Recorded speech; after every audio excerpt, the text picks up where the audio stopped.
Alors, Linky, c'est un dossier complexe, mais il faut déjà comprendre que c'est un problème international. C'est-à-dire qu'on a déjà essayé de l'imposer dans beaucoup d'autres pays, avec plus ou moins de succès. Par exemple, aux États-Unis, bon, il y a des États qui l'ont interdit, il y a des États où ils ont envoyé des policiers pour accompagner les gens qui installaient les compteurs. Donc voilà, il y a des pays où ils l'ont retiré, d'autres où il y a une option de retrait. Ou alors en payant, on peut ne pas l'avoir, etc. Voilà, il y a eu quand même des manifestations de rejet dans beaucoup de pays, et c'est encore en cours. Et voilà, et ça arrive en France, on va dire par la petite porte, c'est-à-dire que ça a été voté plus ou moins en 2011 et en 2015, tout ça. Dans le secret, dans le conflit d'intérêts aussi, j'ai pas peur de l'affirmer, c'est-à-dire que voilà, on se demande comment les gens qui ont voté peuvent avoir le droit de voter alors que c'est des anciens d'EDF ou qui après ils y étaient, enfin bon, c'est quand même très louche tout ça. C'est vrai que le fait qu'on nous l'impose, c'est déjà un premier blocage, hein. Après, il y a effectivement le problème de santé. Il y a des ondes, alors on nous dit c'est pas pire que les autres, oui mais alors les autres sont pas bien non plus, on nous dit mais non c'est pas grave, mais il y a des études qui disent le contraire, donc on sait pas, sauf que ça va dans tous les fils électriques, donc ça fait des systèmes un peu de cage de Faraday comme ça, etc.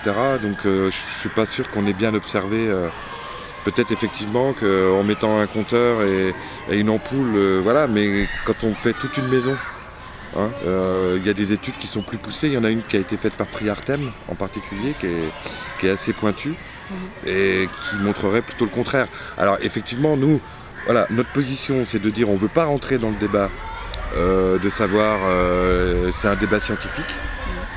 Nous ce qu'on voudrait c'est le principe de précaution. C'est qu'on dise, dans le doute on ne sait pas, voilà. Il y a quelqu'un qui est venu Plastane dimanche dernier, puisqu'on y est tous les dimanches à 15 h, et qui nous dit, voilà, il a acheté lui un compteur, et un jour, en sortant de chez lui, il mesure, et il y avait des taux de radiation électromagnétique immenses, mais vraiment 10 fois la norme. Donc il a, dans la rue, donc il a alerté EDF, les services municipaux, la mairie est venue, etc. C'était, bon, tout ça dans le secret bien sûr. Et en fait, il s'est révélé que c'était un croisement de fils entre EDF et Numéricable, qui faisait que, en fait, si les fils ne sont pas de la bonne façon, et ben, ça crée un immense halo électromagnétique.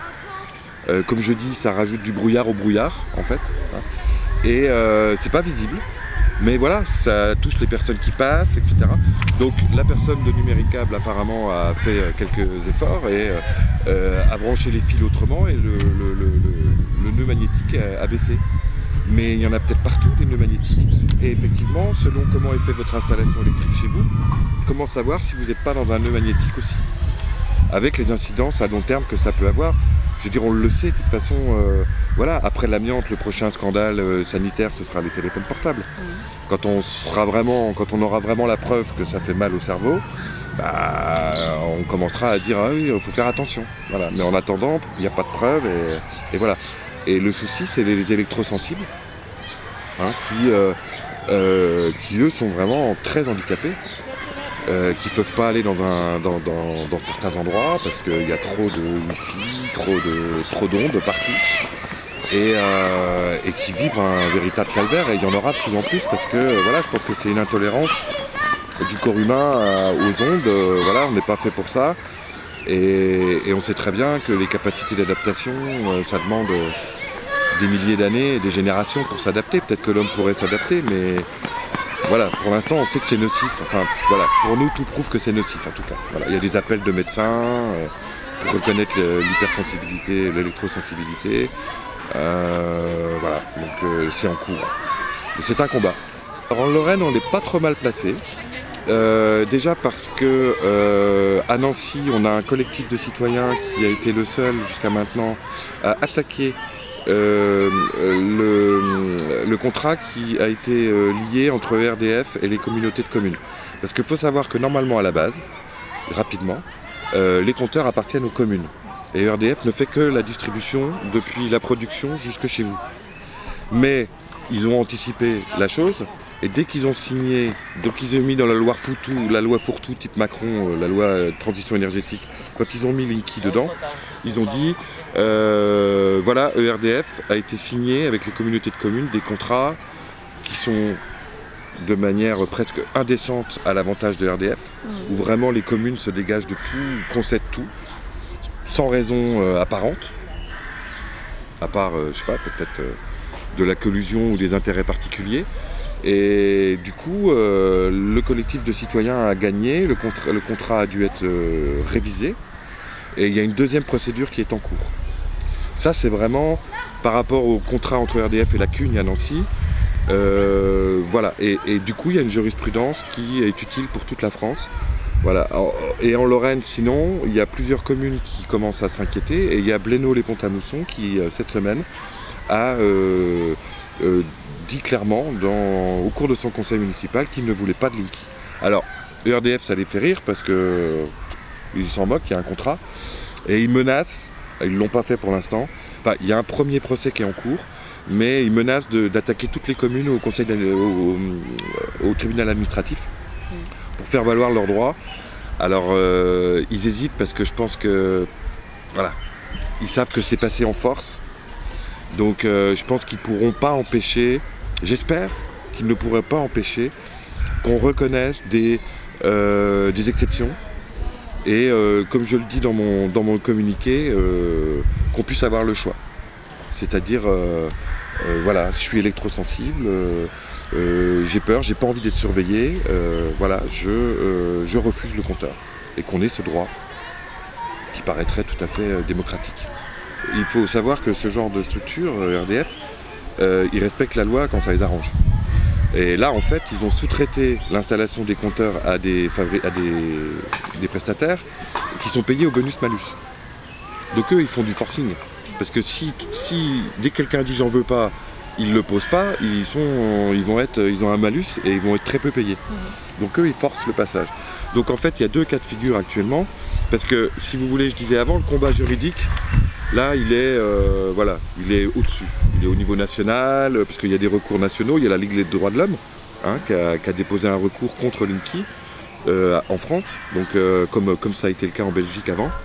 Donc voilà, donc il y a des choses au niveau national qui sont en cours, mais au niveau local, chez les gens, parce que c'est ça la question qu'on me pose tous les jours, c'est qu'est-ce qu'on peut faire nous? Très concrètement, si le compteur est à l'extérieur, il y a très peu de choses à faire, à part effectivement le barricader. Ils viennent, ils reviennent, ils reviennent 4-5 fois jusqu'à ce que vous soyez pas là et qu'ils le changent. Donc à part restreindre l'accès au commun, il n'y a pas grand chose à faire. Par contre, s'il est chez vous, ils sont en train d'étudier les possibilités. Au départ, dans la loi, ils avaient passé un amendement où ils demandaient une amende de 1 500 € si vous refusiez le compteur. C'est pas passé à l'Assemblée, heureusement. Comme quoi on va dire que bon, les lobbyistes n'ont pas très bien fait leur travail, qu'on a quand même gagné un petit peu.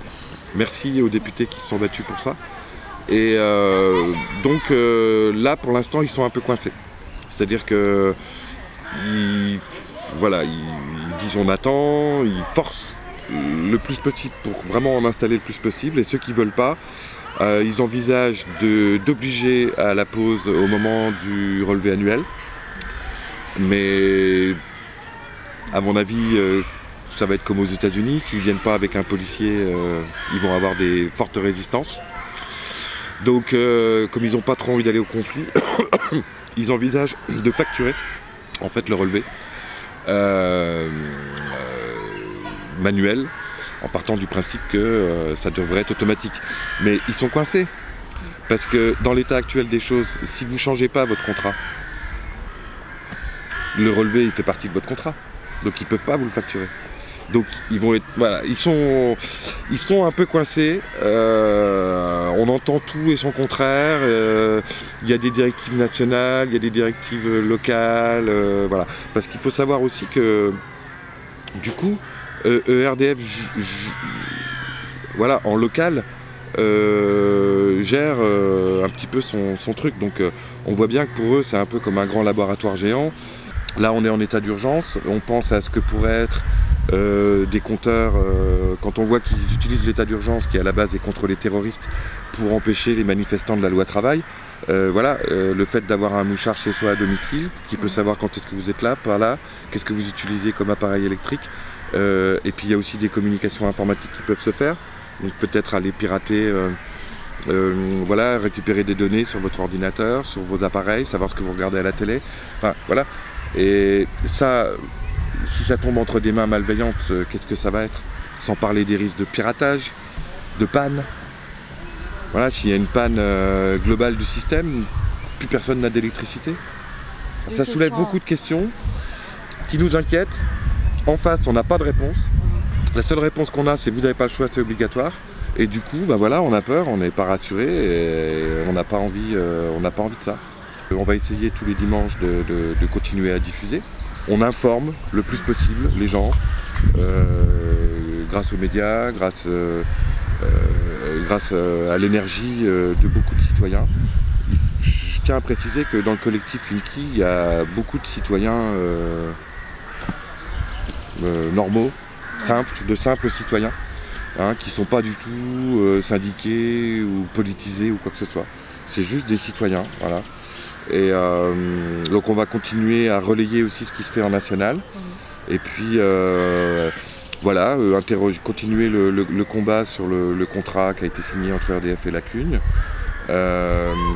Faire peut-être une action un petit peu plus voyante auprès de la CUN et de RDF. Et puis voilà, continuer à espérer qu'on nous laissera quand même le choix, qu'on nous écoutera. Et que surtout, voilà, qu'en résumé, je pourrais dire que l'intérêt général soit mis en avant. Parce que normalement, la démocratie, les hommes politiques, on les élit pour ça, pour l'intérêt général. Et là, quand on voit, qu'on n'a pas abordé tous les sujets, mais voilà, quand on voit toutes les questions que ça soulève, on s'interroge si c'est vraiment pour l'intérêt général ou si c'est juste pour des intérêts particuliers de revente d'énergie, de surveillance, de vente. Voilà, c'est des big data, on vous transforme en algorithme, vous êtes un consommateur, vous n'êtes plus un citoyen. Voilà. Donc on est contre tout ça.